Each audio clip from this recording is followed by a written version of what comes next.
South ఆఫ్రికాతో జరిగిన తొలి టెస్టులో టీమిండియా చేసిన ప్రయోగాలు విఫలమయ్యాయి. ఫలితంగా దక్షిణాఫ్రికా జట్టు చేతిలో 30 పరుగుల తేడాతో భారత్ ఓటమి పాలైంది. Team India head coach Gautam Gambhir plan విఫలమైందంటూ నెటిజన్లు విమర్శిస్తున్నారు. మరోవైపు 15 ఏళ్ల తర్వాత భారత్లో టెస్ట్ మ్యాచ్ గెలిచింది సౌత్ ఆఫ్రికా.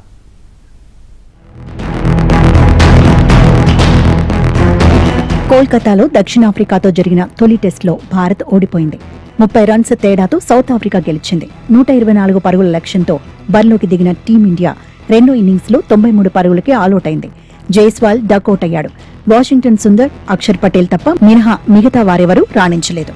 వాషింగ్టన్ సుందర్ అత్యధికంగా 31 పరుగులు చేయగా అక్షర్ పటేల్ 25 రన్స్ చేశాడు. దక్షిణాఫ్రికా స్పిన్నర్ సైమన్ హార్మర్ 4 వికెట్లు తీశాడు. తొలి ఇన్నింగ్స్లో దక్షిణాఫ్రికా 159, భారత్ 189 పరుగులు చేశాయి. రెండో ఇన్నింగ్స్లో దక్షిణాఫ్రికా 153 రన్స్కు ఆలౌట్ అయింది. మెడ నొప్పితో ఆసుపత్రిలో చికిత్స పొందుతున్న కెప్టెన్ శుభ్మన్ గిల్ బ్యాటింగ్కు రాకపోవడం భారత్ను బాగా దెబ్బతీసింది.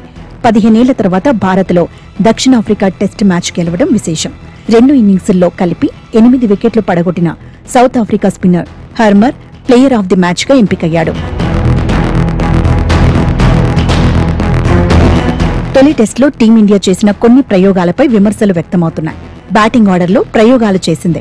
ఇంగ్లాండ్ పర్యటన, వెస్టిండీస్తో స్వదేశంలో టెస్టుల్లో 3వ స్థానంలో ఆడించిన సాయి సుదర్శన్ను తుది జట్టు నుంచి తప్పించింది. అతడికి బదులుగా వాషింగ్టన్ సుందర్ను తుది జట్టులోకి తీసుకుంది. ఈ టెస్టులో 1 డౌన్లో అతడిని ఆడించింది. తొలి ఇన్నింగ్స్లో 82 బంతులు ఎదుర్కొన్న సుందర్ 29 పరుగులతో పర్వాలేదనిపించాడు. ఇక రెండో ఇన్నింగ్స్లో కూడా సుందర్ 31 పరుగులతో మెరుగ్గా రాణించాడు. అయితే కీలకమైన 3వ నెంబర్ బ్యాటింగ్ ఆర్డర్లో స్థిరమైన బ్యాటర్ను తీర్చిదిద్దుకోకుంటే భవిష్యత్తులో ఇబ్బందులు తప్పవనే చర్చ జరుగుతోంది.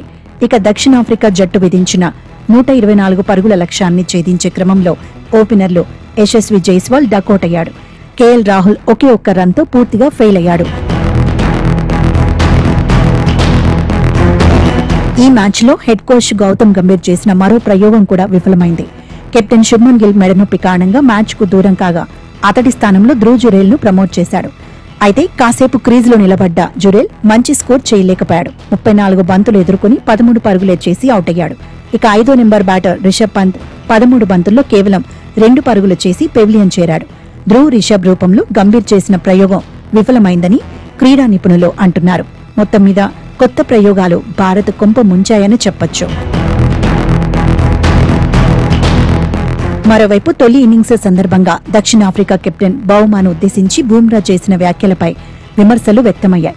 బూమ్రా వేసిన ఓ బాల్ బౌమా బ్యాట్స్ కు తగలగా ఎల్బీడబ్ల్యూ అప్పీల్ చేశాడు. అంపైర్ నాట్అవుట్ ఇచ్చాడు. ఈ క్రమంలో క్రీజులో ఉన్నది అసలే మరుగుజ్జు కదా అంటూ ఒక రకంగా బౌమాను ఎగతాళి చేస్తూ బౌలింగ్ వేసేందుకు వెళ్లాడు. దీంతో బూమ్రా మాటలు స్టంప్ మైక్లో రికార్డయ్యాయి. అయితే అదే బౌమా అద్భుతమైన హాఫ్ సెంచరీతో జట్టును ఆదుకున్నాడు. తనను ఎగతాళి చేసిన వారికి గట్టి జవాబు ఇస్తూ 3 రోజుల్లోనే మ్యాచ్ను ముగించేలా వ్యూహరచన చేశాడు.